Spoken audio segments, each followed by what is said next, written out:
Okay. Well, I was raised in a Christian family, brought up Associated Gospel, and was kind of a transplant to the CMA when just before I got into high school. That's when we came to the Alliance Church.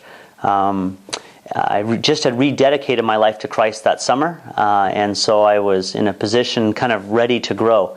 I got into a thing at my Alliance Church called a youth group, which I didn't know anything about, and God used that to really just kind of spur me on in my own individual growth with the Lord.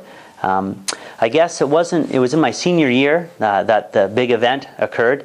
I hadn't planned on going into missions and stuff. I was actually preparing to become a lawyer. So I had studied the last 3 years of high school in law, and I was excited about going into law.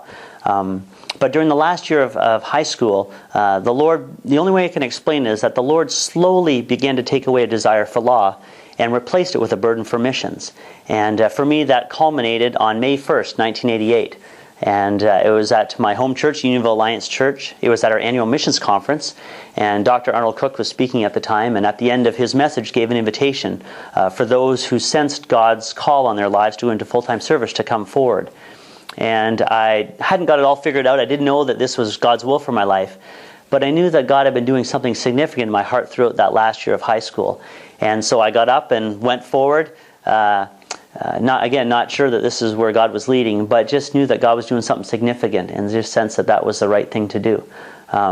So I came forward and said, okay, Lord, if this is what you want for my life, I'm willing to become a missionary. And He kind of took me up on it. And so instead of going off to York University to study law, I went out to Canadian Bible College and went out to Bible school.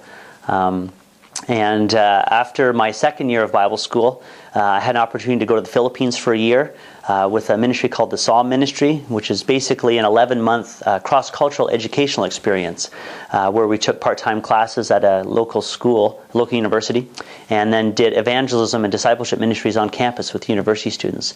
And at the end of the year, the Lord just used that to, again, reaffirm in my life that His calling on my life to become a missionary. I came at the end of that year and said, yeah, I think I could do this for the rest of my life. And so that was how the Lord kind of called me into full-time ministry.